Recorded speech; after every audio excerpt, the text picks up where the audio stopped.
Välkommen till Bauernpodden. Det här är Ines Abrahamsson och Kerstin Sofia Andersson. idag ska vi prata om förhållningssätt till jobb.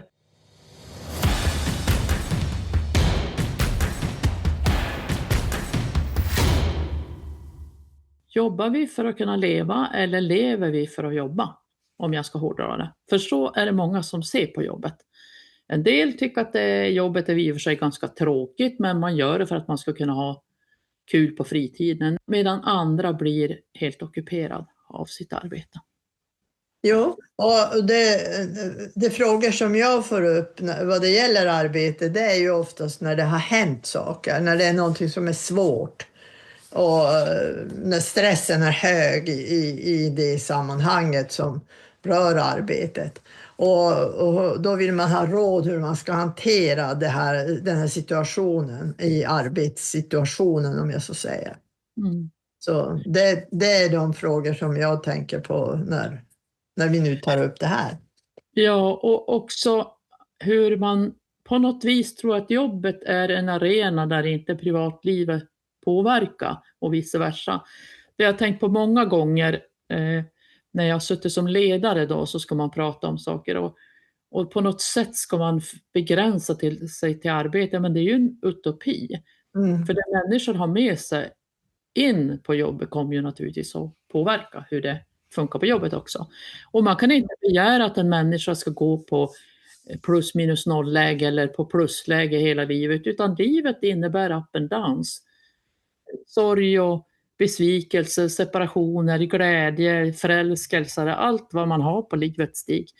Det påverkar ju naturligtvis även på jobbet. Men också just det där att man lägger skulden många gånger på, utifrån det du säger, de här up and downs och hur det är i privatlivet. Men man lägger ändå, man har fokus mot att det är någonting på jobbet som behöver åtgärdas. Och det kan det ju vara. Jag menar inte att det inte kan vara det. Jag tycker jag har många verkligen bra exempel på det. Hur det är dålig arbetsmiljö och inkompetent ledning och många sådana saker. Men till slut, syvende och sist, så är det ju ändå så att jag som är där måste ju på något sätt hantera det. Och då ser jag ju att vi har nytta av att veta någonting om oss själva, hur vi reagerar i olika sådana stresssituationer. Jag tyckte det var en jättestor aha-upplevelse, bland annat när jag började gå handledning hos dig. Då var jag ju, inte från början, men under en period var jag ordförande i Hela Sverige ska leva. Och jag tänker att hur viktigt det är att förstå att mina strategier, de jag har med mig från vardagen, det är de jag kommer att använda också i yrkeslivet. På gott och på ont. Man har ju alltså goda strategier med sig och så har man de här förhållningssätten med sig som man använder när man är stressad. Kan du ta något exempel där just i det? Det är ju en tuff uppgift att vara ordförande i Hela Sverige ska leva, tänker jag. Men kan du ta något exempel där du ser att du gör det, tar med dig dina strategier? Ja, men jag kan ju ta de goda. Det är ju att jag gillar processled, att jag liksom verkligen ville få med folk och att vi behöver jobba med visioner på ett sätt som vissa tyckte att det här har vi redan gjort, men de har ju suttit länge i styrelsen medan andra inte hade överhuvudtaget fått vara med. Det var väl en god grej. Sen en annan strategi för mig, det är ju att jag ska rädda. Och det är klart att Hela Sverige ska leva är ju en organisation som försöker lyfta landsbygdsfrågor för att de är osynliggjorda i den stora politiska agendan. Så att ibland kan jag tänka att det var ganska förutsägbart att jag ger mig in på något sånt där det verkligen är att slå huvudet i väggen på ett sätt. Men jag kan tycka att det var en väldigt bra tid av mitt liv. Men jag kan ta ett annat exempel och det var när jag började som rektor på en skola. Och då tänkte jag nu ska jag ta med mig Bauerns och så ska jag berätta om hur vi beter oss när vi är stressade. För det var ganska stressigt där. De hade haft många olika ledare och det var nedläggningshot och det var mycket tryck, yttre tryck. Och då berättade jag om kohagen och allt vad det var för någonting och hur vi funkar. Och det landade inte väl. Utan vissa blev personligt förorättade av att jag pratade om kossor. Alltså, och jag vet att jag gjorde det bra. Men man ville inte höra det överhuvudtaget. Alltså det fick jag höra efteråt, att jag fick inte prata något mer om kohagen. Därför att de var inga kor. Och jag tänker att för mig är det där ganska roligt. För att Ja, det är också sinnebilden på att en organisation och människor i hög stress, de kan inte ta till sig fakta. nej. Utan det blir tolkningar till höger och vänster. Så att det jag berättar på ett snällt sätt för faktiskt att förklara att det är inget konstigt att vi och ni är stressade och pressade nu. Det blev ungefär som jag jämförde dem med kossor. Ja, just det. Ja, där ser man. Det är ju ett jättebra exempel. Både att det du har med dig och hur du vill ändå dela med dig av det du ser är en framkomlig väg. Att lära sig någonting nytt och mer, tänker jag, med dig. Men också, just som du säger, hur man reagerar. Det är verkligen för mig tecken på hög stress om de inte hörde vad du sa och tyckte att du behandlade dem som kor. Det tyckte jag var lite roligt. Men sen så landade det där så småningom. Det var inte frågan om det. Men det tog en lång stund och jag kunde inte prata om kossor på en lång stund. Då. Nej. Men under senare tid så har jag använt andra djur och flockbeteenden. Och jag ser ju det där flockbeteendet mellan varven. Alltså när någonting känns ovanligt. Det här är ett sätt som vi inte vet riktigt hur vi ska jobba. Varför ska vi göra det? Eller om det är någonting som man känner stress över på något annat sätt. Alltså då kan det verkligen bli att man hör inte fakta överhuvudtaget. Man gör någonting nästan omöjligt som egentligen är ganska enkelt. Det är för att man blir så fruktansvärt låst och stressad. Jo, precis. Och jag har precis haft en anledning där jag tog upp det här. För att den här personen, hon har verkligen hamnat i... Det jag ser och det jag tog upp med henne, det är ju det här hur hon har med sig en slags naivitet, att hon tror så gott om allting när hon får ett nytt jobb och människorna som hon skulle vara ledare för och så vidare och så vidare. Så det är liksom hennes första när hon kommer in i det här sammanhanget. Jag tror jag måste verkligen vara tydlig till dig och säga att du får sluta vara så naiv. Du måste börja läsa av stressnivån istället i gruppen du kommer in. Det var någonting som jag i alla fall tog med mig ganska tidigt när jag började min utbildning. Och jag fick ut så mycket av det att jag kunde, när jag möter en ny grupp så läser jag av hur är de här människorna och vad sitter de i för olika sammanhang, hur är stressen på de olika. Och det kan man ju göra, och utifrån det hon berättar så sa jag, det är ju så tydligt mönster det här i den gruppen du kommer in i. Och utifrån det du har berättat, bland annat hur en överliggande chef kommer in och börjar lägga sig i och inte lyssnar på de medarbetarna och tar ställning och skapar grupper, alltså.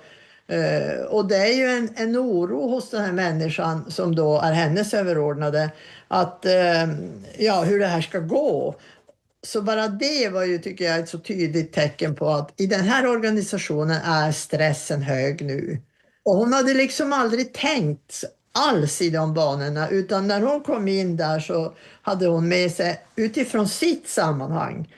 Ja, naiv bild kallar jag det faktiskt. Och hon håller ju med om det när jag definierar vad jag tänker med naiv. Men just att hon tror så gott om alla människor och att här är det sån ordning och reda och struktur och alltihop.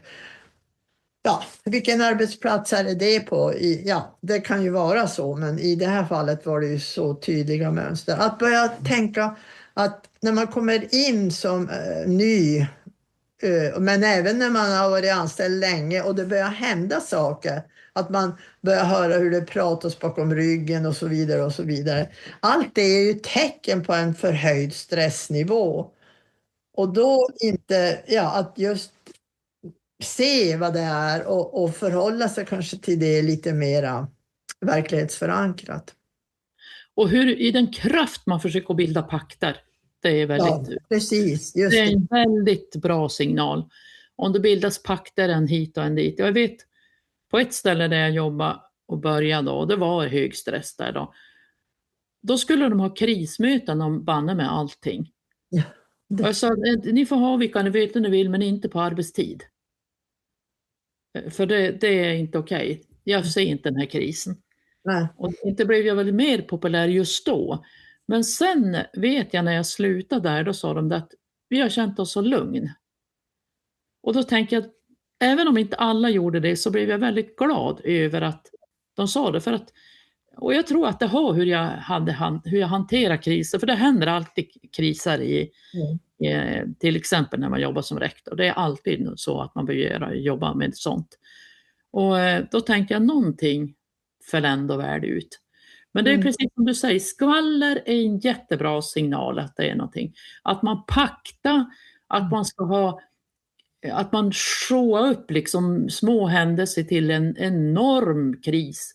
Istället för att kanske ta itu med det som är en allvarlig Just det. utmaning. Det tänker jag är väldigt tydligt. Ja. Men jag tänker en annan sak. Det vi inledde med lite grann också, det är ju hur man förhåller sig till sitt arbete. Är arbete ens självklara fokus alltid om man går på benpiporna dit? Eller är arbete någonting som man genomför med jämnmod eller för att ganska oviktigt tycker man det är, men man gör det för att få sin lön för att kunna göra roliga saker. Det är två vitt skilda inställningar. Det har ju med din historia att göra. Ja, verkligen. Och kommer man in, jag tänker, kommer man in då där och är otroligt kompetent, drivande, duktig, då det första, jag tänker så här, det första som man faller på är ju när det behövs någonting mera. Man har fått ett jobb, man har en avtal, det här är ditt arbete, inom det här området ska du verka. Men sen uppstår ju alltid saker som brådskar eller nu måste vi hantera det här. Och den som har med sig det här att ta så mycket ansvar och tar på sig och är också duktig hamnar nästan alltid där att det blir extra saker man måste göra. Och det har jag ju det har jag mött hos flera som har varit, och jag vill inte, jag nästan skulle kunna kalla det stora systersyndrom. Alltså det här att som stora syster ska man alltid lösa det som behöver. Man tar så stort ansvar för gruppen. På samma sätt som man har blivit ålagd det här att ta stort ansvar tillsammans med föräldrarna för familjen. Det ligger ju verkligen på stora systerrollen. Och då, på något sätt så ser jag ju så tydligt hur de här människorna blir så utnyttjade av företag och organisationer, och särskilt när stressen stiger. Och ser man inte det själv, då kan man ju verkligen hamna i ett svårt dilemma på sikt, va. Kortsiktigt tar ju de här människorna det här och säger, ja, men jag löser det här, jag kan ta det här och så vidare, för att det ska lugna ner sig. Det är ju grunden i deras överlevnadsstrategi, hur den har vuxit fram. Men långsiktigt kan det faktiskt vara så att det är ingen lösning. Nej, det här har vi pratat om förut. Alltså man söker ju särskilt ledare som är högfungerande, alltså överfungerande. Ja, precis. Och när man är överfungerande, då blir de andra underfungerande förr eller senare. Det är säkert som amen i kyrkan faktiskt. Jo, så det blir ju den konsekvensen också för de andra runt omkring.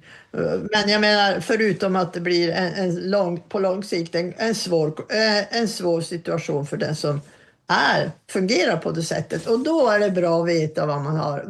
Vad är det för någonting som slår in alltså när stressen stiger? Vad är det jag automatiskt börjar göra? Om jag bara går till mig själv. Om du får bekräftelse och uppmärksamhet när du växer upp, när du har gjort saker, inte för vem du är, så det är det väl klart att du vill prestera och prestera och prestera för att få den där uppmärksamheten som du kanske inte heller får. Det är ganska självklart att vissa uppväxter det formar en fungerande person som ska lösa allting och vad det nu är för något sätt man gör det där på. Men det är ju också så att här har vi ju det utbrända skara. Just det. Det är ju det jag tänker, långsiktigt är det ju nästan säkert att man hamnar där någonstans. Vad tänker du mera? Ja, men då tänker jag den andra sidan. Ja. Det är ju, jag har pratat om det här också någon gång förut, men jag tyckte det var så otroligt provocerande när jag hörde folk som sa att ja, men vet du, nu har jag varit så stressad och jag har känt mig så, ja, har jag inte lite ont i halsen? Jag tror jag måste sjukskriva mig 2 dagar. Och då tänker jag, men du är ju inte sjuk överhuvudtaget. Och när jag har levt så pass länge som jag har gjort och kan se på de här personerna, ja men de har klarat sig ganska bra. Och då tänker jag, de har lyssnat på sin egen kropp och på sin egen stress och gjort någonting bra av det. Så att, Bra. det finns någonting att lära, för det som var provocerande för mig då, det var ju för att jag absolut inte kunde tänka mig att göra det.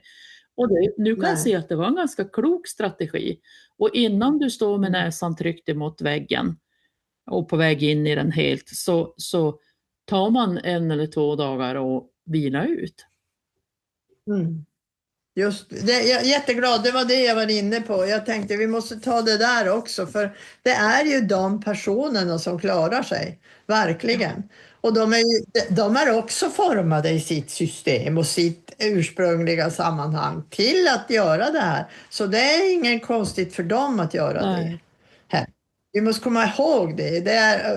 Det går inte att säga till de överpresterande att nu får du ändra dig och bli som hon.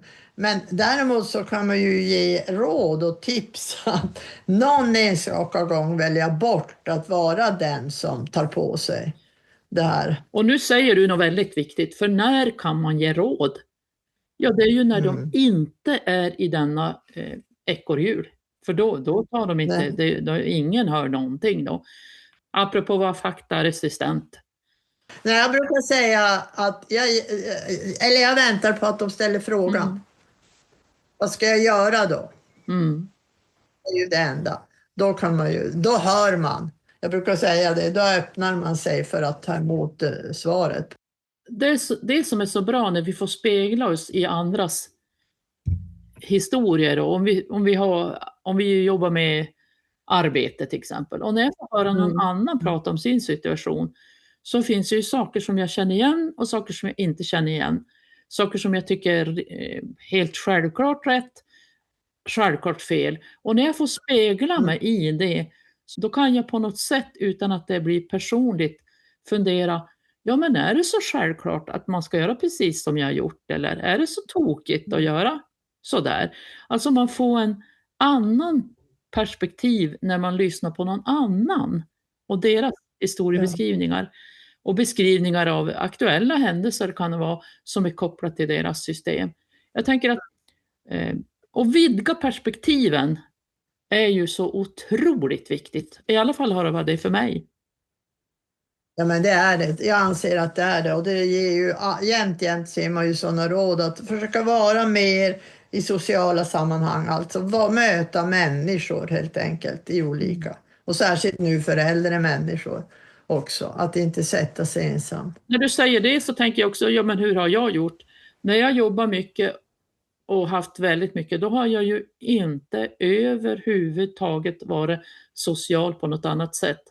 Alltså jag har ju undvikit allt annat, för då har man ju inte haft någon energi kvar för det. Men jag tänkte säga det, hur skulle du orka göra det? Ja, men det är ju också ett sätt att inte inhämta näring från något annat håll.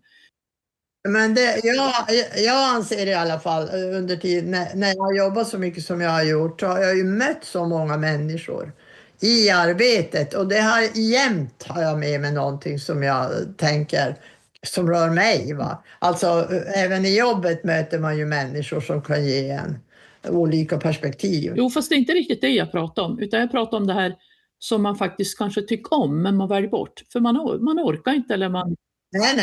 Nej. Så är det blir inte den här teatern, det blir inte det här att gå ut den där kvällen, alltså det blir ingenting av det där. Nej, så är det absolut. Jag tyckte det var så spännande, när vi planerade det här så var det en person som hade sagt att Ja, men om man ska jobba intensivt och bra, ska man då gå på kurs?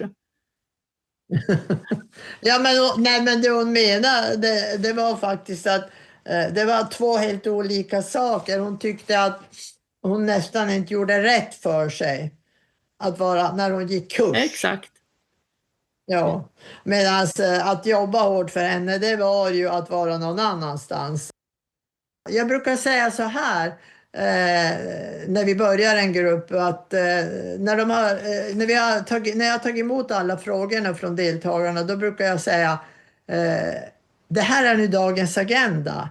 Nu vet vi vad vi ska jobba med idag. Och då kan det komma sådana saker som att man säger att, ja, men att gå på kurs är väl ändå inget jobb. Och jag tycker ju att det är ett otroligt arbete deltagarna gör i det sätt som vi jobbar. De tar ju verkligen upp svåra saker som de vill försöka förstå och lära sig någonting om och så. Så det är ett hårt arbete. Jag tänkte från början då, som jag var inne på, att där fick jag en betald handledning då. Och jag var ju i och för sig ledare, så det var ju inte egentligen konstigt. Man gör ju det med ledare. Men då tänkte jag, då måste jag väl bara ta upp saker som har med jobb att göra. Eller med uppdrag att göra. Och när jag sen tittade mig runt och såg att ingen gjorde det. De tog upp väldigt, om man säger inom citationstecken, privata saker. Så småningom följer polletten ner att det här är ju det som påverkar hur jag förhåller mig till jobbet och hur jag har på jobbet och hur jag hanterar de utmaningar och möjligheter som finns på jobbet. Ja, exakt det jag önskar att vi förmedlar idag i den här podden. Det är precis det. Ja, det är verkligen, det är verkligen så. Ja, och då är det en annan fråga här som jag hittade när jag sökte kring det här. Då var det, hur ska man hitta balansen i jobbet? Och då tänkte jag så här, när jag kommer faktiskt inte ihåg när det är så länge sedan den här anteckningen, det jag hittade i den anteckningsboken. Men det jag direkt tänker är ju att det är ju att hitta balansen i sig själv och i sitt liv. Hur lär jag mig hantera när jag ser att det blir stress? Hur klarar jag av att anpassa mig i arbetet, och hur klarar jag av att anpassa mig i det verkliga livet utanför som privatperson? Det är ju där man lär sig verkligen någonting. Då skapas ju balans, och det är ju det livslånga lärandet som vi pratar om här hela tiden. Att vara i balans i arbetet. Jag tror att det är där man kan vara i balans, men man behöver inte tänka på det när man är utanför sitt arbete. Allt det hänger ju ihop. Och det är så roligt det du sa här tidigare, att man tror att man inte ska få ta upp frågor som rör. Det är så vanligt att man tror man är två delar i personligheten. Och det är man ju inte alls. Hjärnan är ju bara en enda stor gemensam spelplan, höll jag på att säga, för hur vi beter oss. Och det är där allting landar. Vet du, men det här är många, många år sedan. Jag jobbade som lärare på en folkhögskola. Och då skulle vi ta upp vilka visioner vi hade. Vi skulle jobba med visioner med eleverna. Och sen skulle de göra handlingsplaner och förverkliga sina idéer då i glesbygd. Och då sa han som höll i det där då, vad har du för mål, Ines? Vad har du för? Ja, men jag har harmoni. Och då sa han, tittade han länge på och sa, nej satan, inte kan du ha harmoni som du ställer till det. men sen tänker jag också på en annan sak, vad du sätter pinnen någonstans i vad du ska uppnå. Jag var i Indien en gång, och det var beskrivet om att förändringar, det är liksom lidande, genombrott, klarseende, och jag kommer inte ihåg alla steg i det där, men det är också celebration, alltså att du ska fira framgången och stanna upp där. Och då tänkte jag gör aldrig det. Om jag skulle vara höjdhoppare skulle jag inte hoppa glad och säga nu är jag klar där, utan jag skulle bara fundera på, kan jag höja en centimeter till? Och det är ju för hur man förhåller sig. Ja. Nu har jag varit förkyld länge och jag håller på att träna upp mig. Och så tänkte jag, ja men nu ska jag gå lite längre, för det ska jag göra, varje dag ska jag gå lite längre. Och så tänkte jag ska gå till den där vändplan. Och då kan jag inte gå till början av vändplan, utan jag måste gå till slutet på vändplan så att jag verkligen har gått hela vägen. Alltså jag kan inte stanna i mitten. Och då skrattade jag åt mig själv och tänkte, ja men det här är ju en jättebra illustration på hur jag är. Ja. Nu har vi gett några exempel och vi har också förklarat lite grann hur viktigt det är att förstå att den du är, det är också den du är på jobbet. Det är inte så att du kan vara en person på jobb och en annan hemma, även om du kan använda olika strategier, så hjärnan är densamma. Det du tar med dig, det tar du med dig. Jag tänker så här nu, ska vi försöka summera det här till de som lyssnar?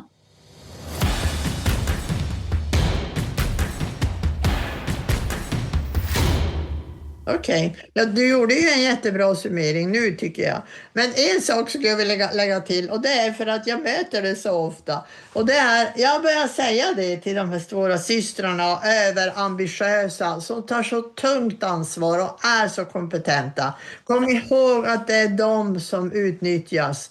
För man tar aldrig någon som är lagom intresserad eller så. Man vet att man får ut jättemycket, men sen ger man inte så mycket stöd när man börjar vara alldeles slut och utbränd.